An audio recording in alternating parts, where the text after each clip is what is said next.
Hello, good evening.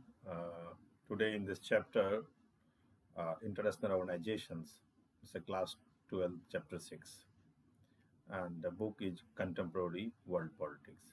In this chapter, I will try to explain existence and importance of United Nations organizations and that come into the existence after the Second World War. We all know League of Nations that was formed after the First World War. It not became so much instrumental. So, and it also became failure. So, why not we can talk about their importance, uh, very lack of importance, absolutely. So, let's we discuss about the importance of United Nations organizations and their wings of other organizations. So, how did it help the common Indian citizens, and how we can see it is so much useful also. Uh, why international organizations? If we see in the word of second UN Secretary General, who said in a public speech, United Nations was not created to take humanity to heaven, but save it from hell. Even once a time, Sasi Tharoor, the former UN Secretary General of Communications and Public in France, uh, talking shop. Yes, there are a lot of speech and meeting at the UN, especially during the annual session of General Assembly. But as Churchill put it, Georgia is better than war.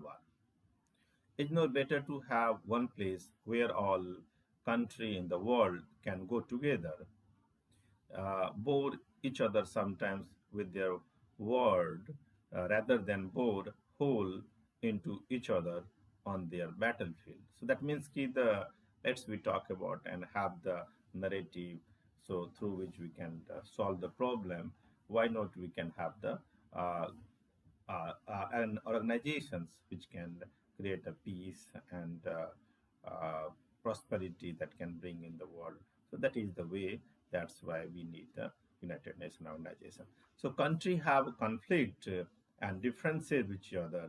That does not necessarily mean that they must go war and deal with their antagonisms. So they can instead discuss continuous issue and find peaceful solution also. So indeed, even though this is rarely noticed, most conflict and differences are resolved without going to war, and the role of international organization can be important in this context. An international organization is not a super state with authority over its members. It is created by and response to states. It come into being when a state agree to its creation. So once created, it can help a member state resolve their problem peacefully. International organizations are helpful in another way. Nation can usually see that there are some things they must do together. There are issues that are so challenging that they can only be dealt with when everyone work together. So disease is an example, and some people work over the disease, and some disease can only be eradicated if everyone in the world just cooperate to each other. And even just creating a new vaccinations, so absolutely the maximum people can be cured. So at atmosphere temperature rise because of the spread of certain chemicals and chlorofluorocarbons CFC, there is a danger that can level will also rise, thereby submerging many coastal area of the world, including the huge cities. So, of course, each country can try to find its own solutions to the effect of the global warming. So, but in the end, a more effective approach is to stop the warming itself. This requires at least all of the major industrial power just to be a cooperate to one another. So, unfortunately, recognizing the need for the corporations and actually corporations are two different things. And nations can recognize the need to cooperate but cannot always agree on how to best to do so, how to share the choice of cooperating, and how to make sure that the benefit of cooperating are justly divided, and how to ensure that others do not break their end of the bargain and cheat on an agreement also. So, an international organization can help and produce informations, one hand, and another hand, idea about the corporations. It can provide mechanism, rule, and bureaucracy to help the member have more confidence, and that cost will be shared properly, and that benefit can also be shared as per the discussions we saw. So will be fairly divided, and that once a member join an agreement, it will honor the term and condition of the agreement. With the end of the Cold War, we can see that UN may have slightly different role as the United States and its alliance emerged victorious. There was concern amongst many government and people that the Western country led by the US would be so powerful.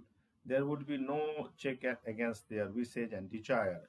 Can the UN serve to promote dialogue and discussion with the US in the particular, and could it limit the power of the American government?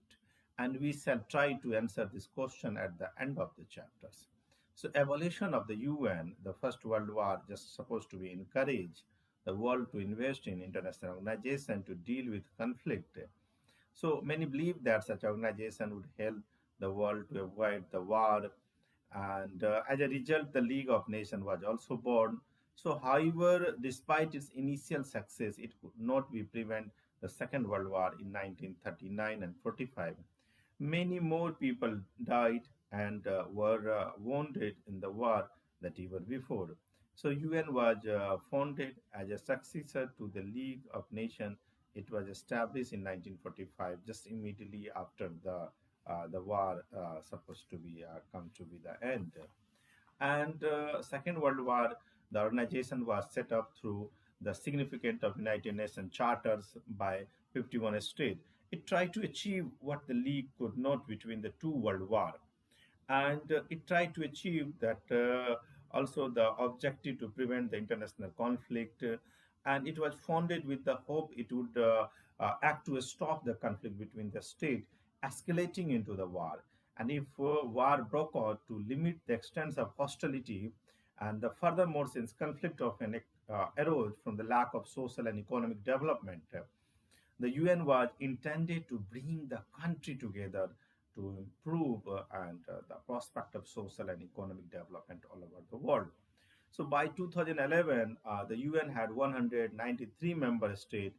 This included almost the independent state in the UN General Assembly. All members have one vote each. Each the UN Security Council, there are the five permanent members.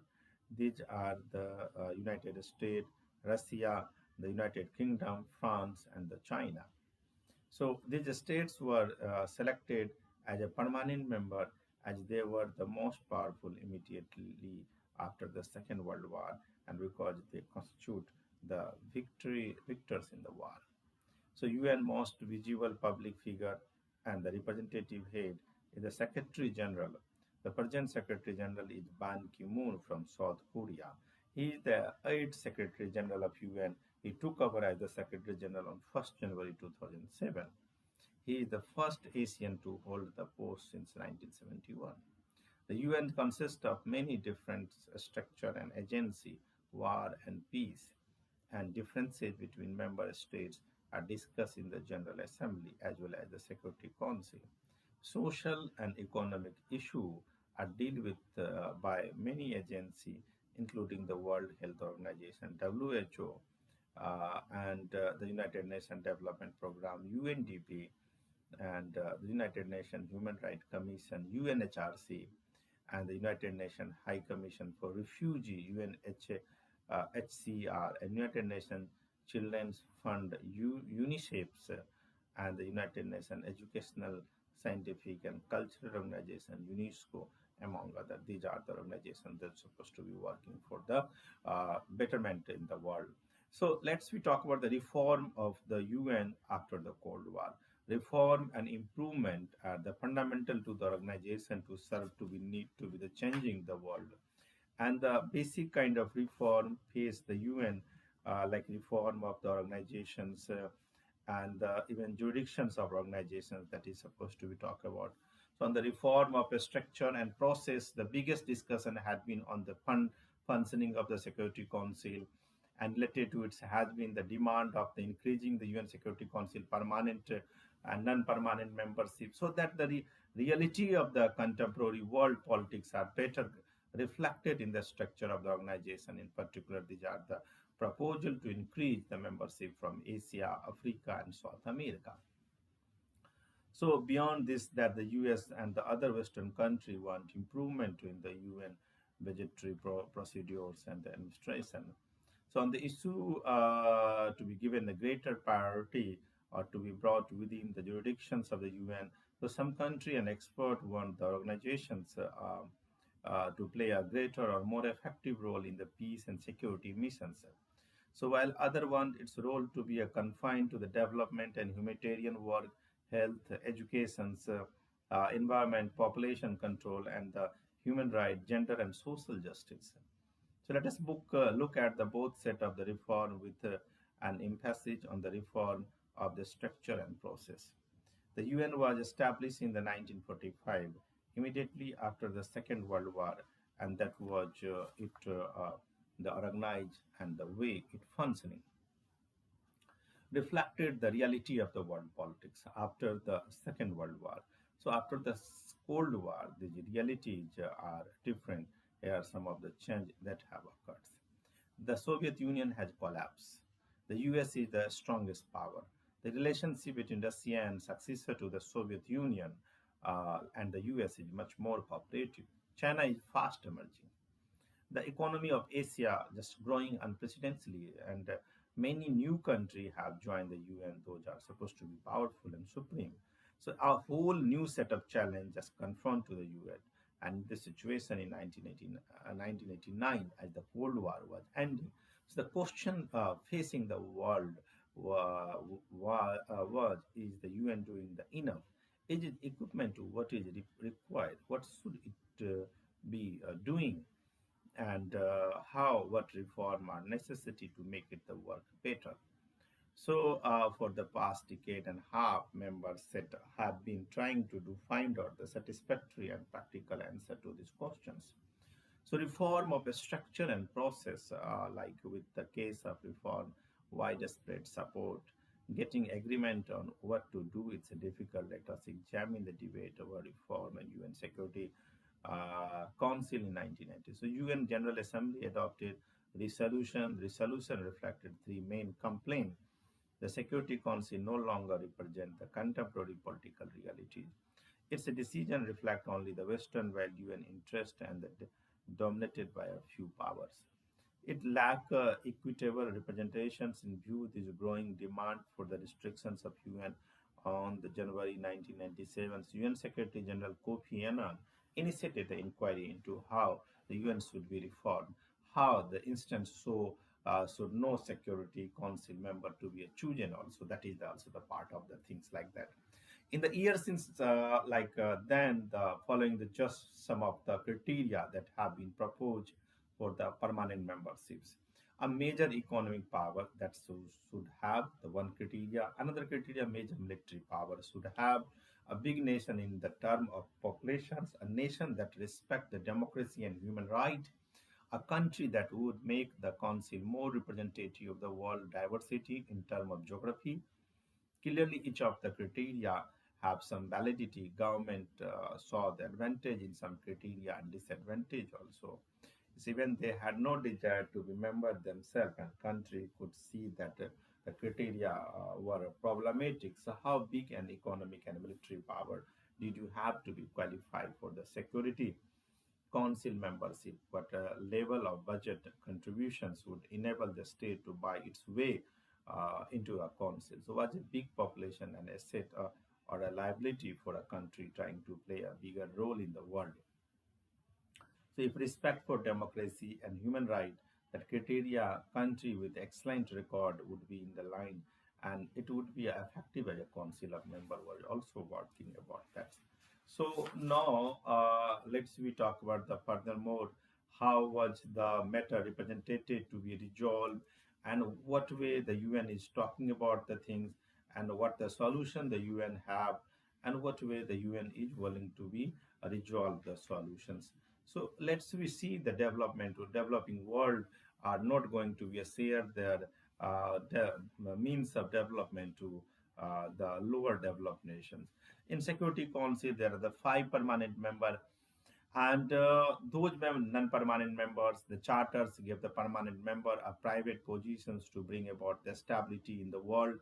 After the like the Second World War, the main privilege we talk about just supposed to be most of the case it is goes to the USA and USSR. But after this disintegration of USSR, we see the UN is just favoring the USA, and the one-sided game is supposed to be started.